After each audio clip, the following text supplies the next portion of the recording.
So AgenticAI takes it to the next level. We are going closer to a human with every step. Is there any decision which you've taken on instinct? We know LLMs tend to hallucinate. They have autonomy. So are we prepared for that?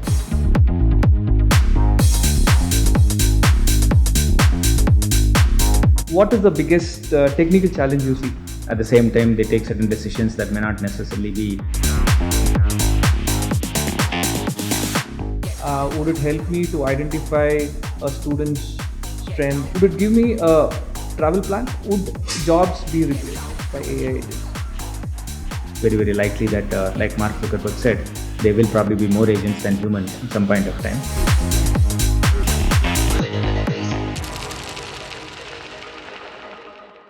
Satya Tummalapenta, thank you so much for joining the podcast today. Thank you so much, and thanks for inviting. Today we'll be talking about the latest technological developments like the AgenticAI, Gen AI.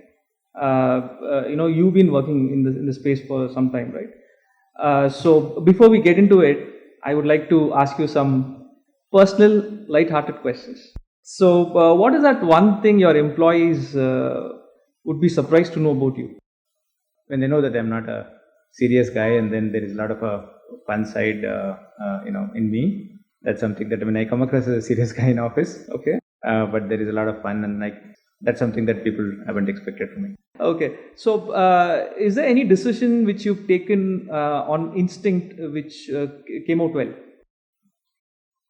This Novo Labs, setting up Novo Labs, and then starting product, and then now we are splitting the companies, and then all of that was a very instinctive decision, and I hope that it's come out well. Yeah, it definitely has. Okay, last question on this part: which is your favorite app, or rather, which app is something which you cannot live without currently? Actually, I don't think people will like this, but it's WhatsApp. Okay. I actually spend a lot of time on messaging apps, and a lot of our work actually happens on that. Plus even the personal one also, so it's a lot of that. It's a mix of both personal and official. Absolutely. WhatsApp is a must for you all the time. Yeah, we just do it, live on that. All the time. Yeah, and with Teams as well. So. Right. Okay, now coming to the main questions. Now, this Agentic AI, Gen AI, these are all relatively new, probably 2 years, before. If I remember, if I'm correct, 2023 November is when OpenAI launched, ChatGPT and all of that happened, and it is picked up from there, right? So a lot of people, for example, a layman or a student may not understand what is an Agentic AI, for instance, right? So I would like to know from you, what do you mean by Agentic AI? Yeah, so basically the evolution started. We started with a ChatGPT announcement. Then it has so ChatGPT itself is an LLM, and then so there are a lot of other players as well that have done LLMs, and then LLMs were primarily used for small transactions or maybe question and answer kind of a thing, and AgenticAI takes it to the next level. You can say that we are going closer to a human with every step. In this case, AgenticAI can do a little bit more than what regular bots do, or the agents do. The little bit more autonomy is there in AgenticAI, and looking at a problem statement, they will be able to analyze that and then make decisions, and then also take actions, and get a certain task accomplished. So a little broader in scope compared to, let's say, what a typical agent would do. And so that makes it more applicable for automating any of the operational tasks. Can you give me an example? For example, like a very common example that everybody would use it for would be for customer service. We've seen a lot of applications that are using customer service with maybe the initial part of the call handled by agents, and then most of the other conversation happens after it gets transferred to a human agent. In this case, we try to stretch it a little bit further, and then try to get as much part of the transaction as possible done by AgenticAI. For example, raising a ticket, or updating the status of a ticket, or also maybe able to take, and it would be able to even take an action on the ticket. even to resolve the ticket as well. Certain cases it could just go to the extent of. So the goal is, as we go towards that, then more and more tickets are actually handled by agents, and then less and less are done by human agents. So you're basically saying there is broader scope for autonomy. Yeah, right. They are There is some acting a lot more autonomy, and there is some amount of reasoning. There is reasoning. Yeah. So with the traditional AI, for example, right? If I give an input to a chatbot, it will give me a predefined answer. That is a traditional AI. If I'm correct, right? So the agentic AI, if I'm correct, just correct me if I'm wrong. Say if I'm planning for a trip, right? And I say I want to go to Maharashtra, not Mumbai, Maharashtra. Basis my budget, basis my liking, would it give me a travel plan? Yeah, absolutely. Yeah, that's the whole point. Okay. You will be able to give your high level goals. Okay. And you state them that okay, do this, right? And then it will be able to split that into a set of next level tasks, and then be able to act on each of those individual items, and then accomplish a larger task, which is basically doing a booking for you.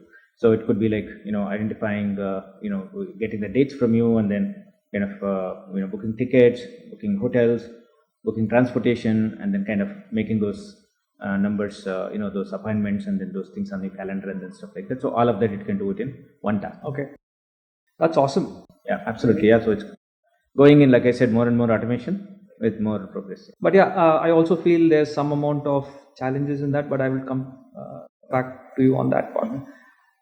As far as enterprises are concerned, right? Where do you see the applications of agentic AI? Yeah, like I said, we can use it for customer support, customer service. And that's basically what we call as a CX, and it can be used for EX as well. So you can that's employee experience in the enterprises. You can use it, for example, for onboarding or maybe offboarding an employee, or maybe any general queries you want to understand, like maybe investment proofs related stuff that happens in many organizations, stuff like that. It can help in multiple places. Okay. So I would say the CX and EX are primary use cases. It could be used in finance, also assessing a customer's credit worthiness, for example, or detecting frauds and stuff like that. Healthcare, help with the diagnosis, and then maybe analyzing a particular patient health records, and then stuff like that. So there are multiple use cases. Logistics, and then supply chain, multiple places.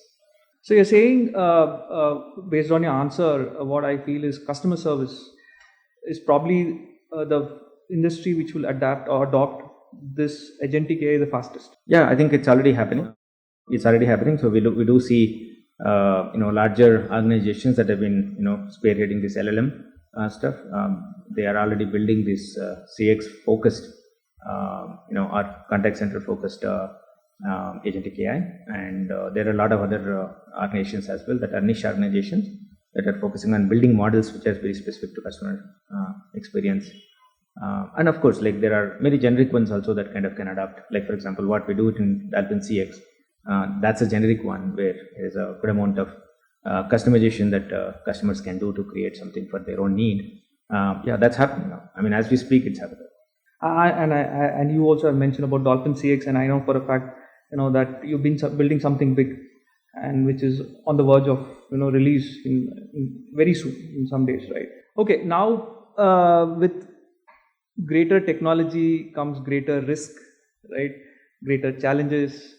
What is the biggest technical challenge you see in agentic AI? Yeah, so in general, the LLMs, we know LLMs tend to hallucinate. They have autonomy.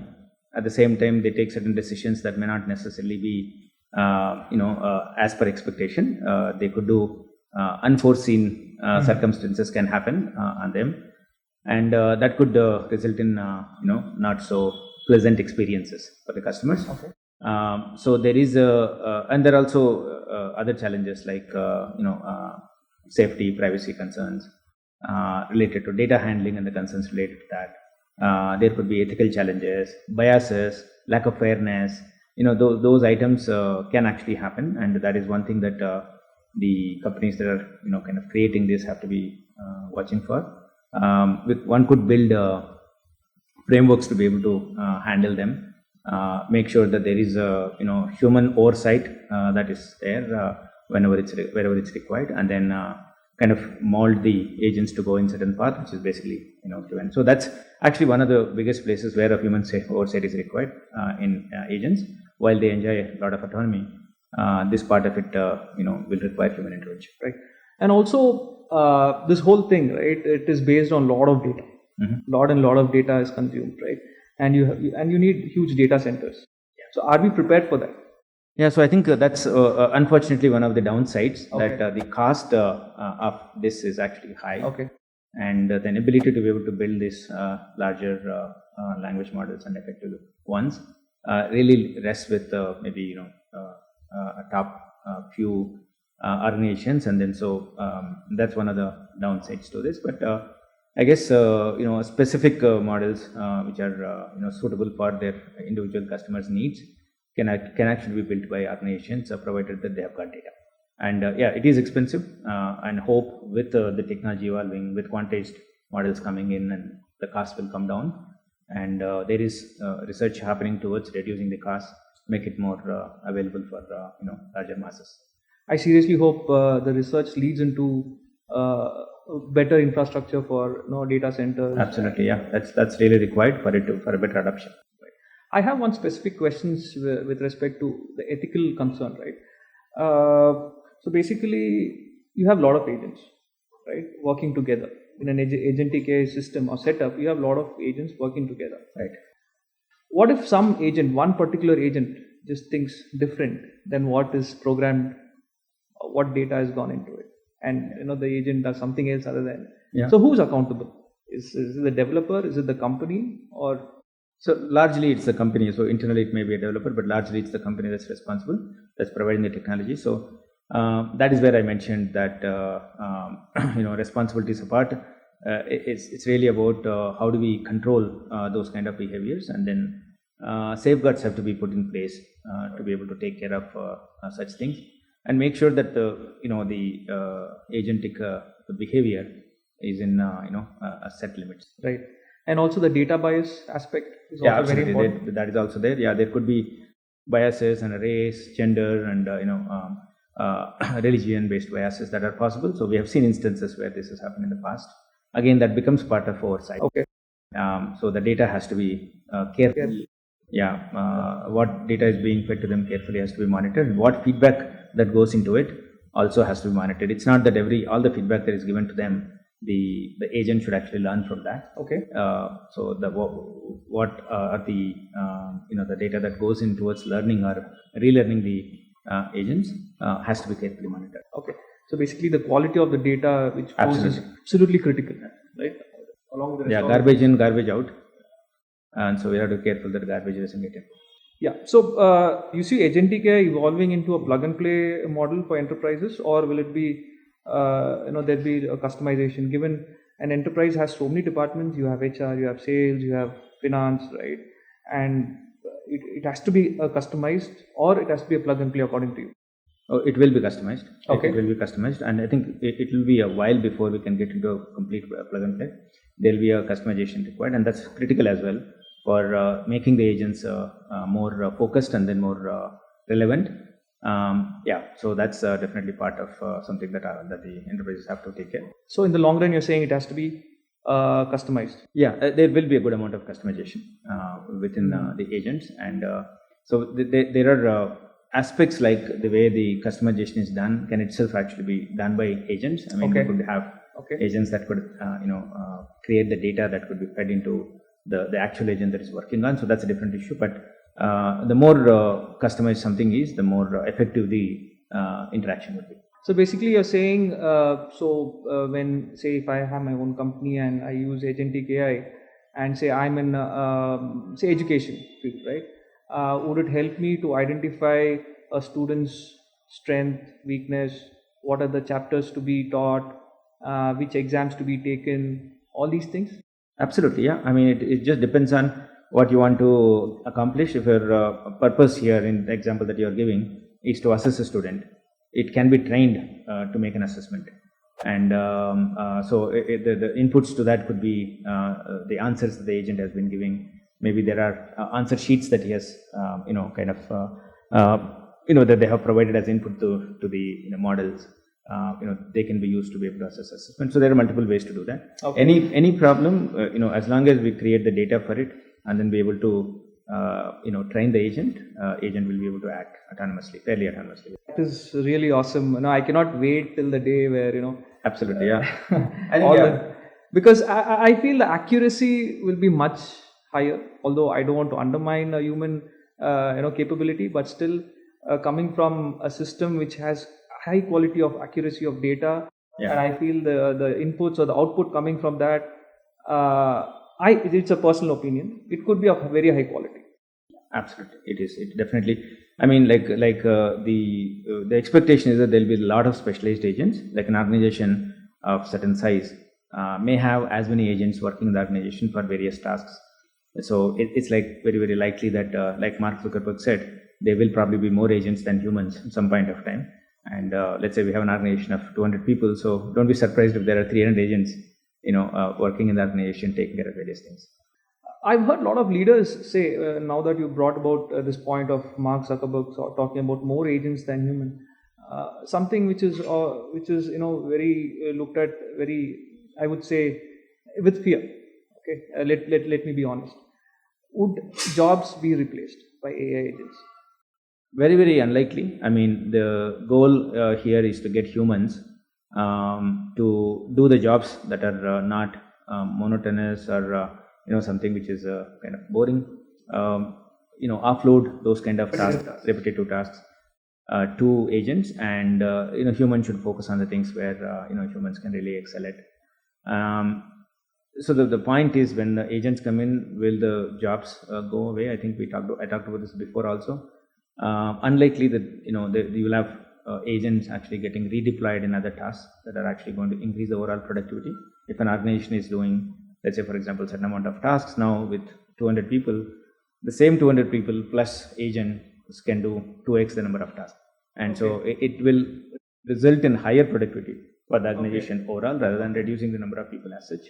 Because the organization is more productive, there will be more revenue, and so the ability to be able to employ more and more people, and so who in turn will be able to create more output and stuff like so. This is what happened when computers came in as well. So there was a fear, correct, and people felt that when internet came in, then there will be certain amount of job losses. Now with the LLMs coming in, the fear that there will be certain job losses. I think, in my opinion, that is a little bit too far-fetched. Yeah, I read this line by I don't know where exactly, which article, but it said AI will not take away the jobs. It is a person who's using AI will probably take your job. Is that true? I mean, end of the day, to some extent, yes, and there is certain kind of jobs that will be taken away.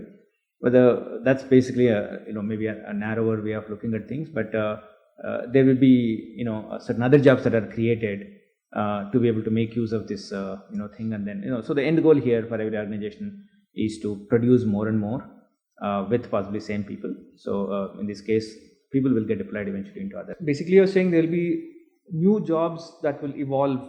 Absolutely, through this agentic AI. I mean, we have been seeing development. Yes, we've been seeing it. There are a lot of jobs that people talk about for AI stuff, and then so people talk about the prompt engineers and then stuff like that, which was never there before. Yeah. Like how the internet and computer came in late 90s and early 2000s, a lot of jobs got generated now. Absolutely. And likewise, that's a very positive signal from your side. I think I personally believe that the job loss will not be there. I think that will dispel a lot of fear that a lot of people are having currently, reading a lot of news that is coming on this. So basically you're saying people have to have the right skills as well, right? Yes. They have to reskill themselves. They have to reskill.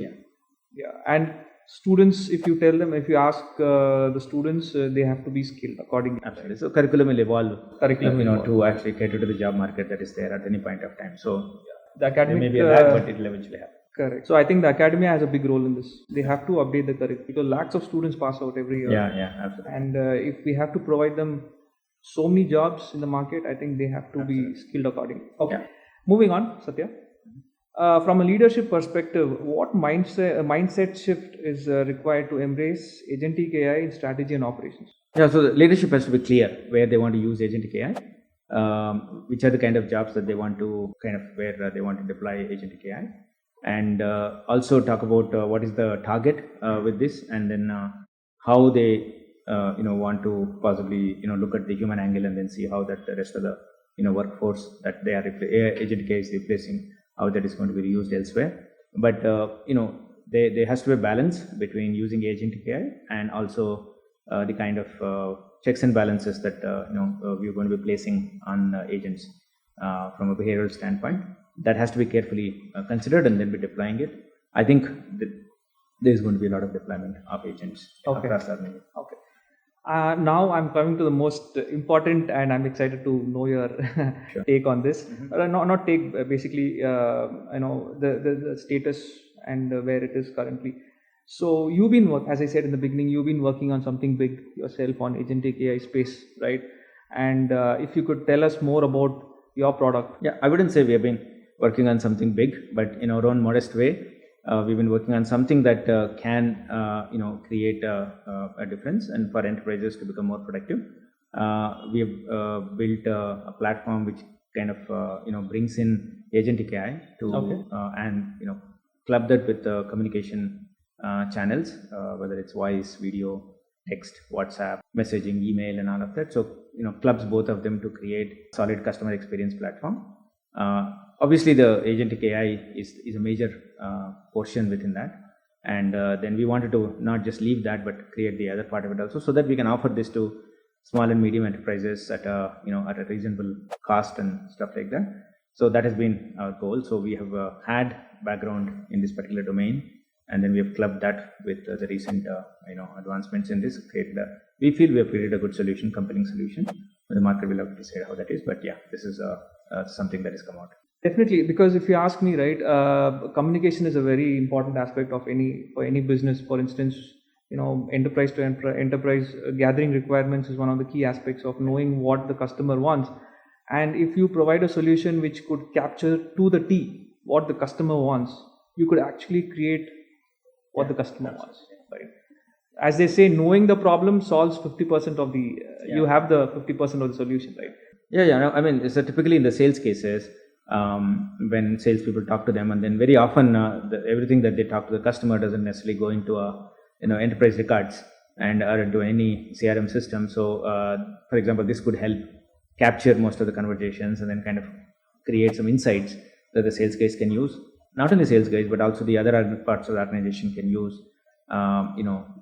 From how the sales conversations are happening, and then what is the likelihood, how is the emotion, how, let's say, each part of the organization is kind of scoring on that front. All of that can be kind of assessed easily with this thing. And of course, not only that, but even the other aspects of any interactions that happen, being able to capture them and then be able to get insights from there is very valuable. So as a platform, we just don't limit ourselves only to CX. It supports everything else. So anywhere where there is a human-to-human conversation that is there, that could be captured and analyzed. And it can be integrated with systems like ERP, CRM. Yep, absolutely. Yeah. Right. Yeah. Because most of the ticketing systems, ERP and CRM systems. Yeah. And there's also transcription of the conversation. Yeah. Not only is it transcribed, we also get the emotion of the conversation. We also make suggestions to the agents. With the virtual agents coming and make suggestions. Agent assist is there. Sentiment analysis, emotion detection, summarization, and all of that are there. Part of the conversation. And also there are more advanced features which are related to. I mean, the whole goal is to get the agents to become more and more effective. Awesome. I can't wait to see the product, honestly. Yeah, same here. Okay, so coming to your last question. After that, I'll let you go. I know you're a very busy man, but yeah, last question. Sure. Okay. So what's your long-term vision for Agentic AI and shaping the future of business and technology? No, we do believe that it will basically make a big difference. And of course, it may be renamed and then go into different names and all of that in future. And then it will evolve. I think the goal is for it to go closer and closer to the human. So we just have to make sure that we are, keeping our product up to date in alignment with the technological advances that are happening, and make sure that it is kind of leveraging them and then creating this better communication experiences. I'm really excited for DolphinCX and its release. I can't wait for it to be released in the market. Same here. We're also very excited. We're also waiting for it to go to the market, and then we're waiting for it to go into customer hands. Awesome. People use it. Then wishing you all the best and all the success. Thank you so much. And thanks for inviting here. Thank you Thanks for your joining. time too. Thank you. Same to you, Satya.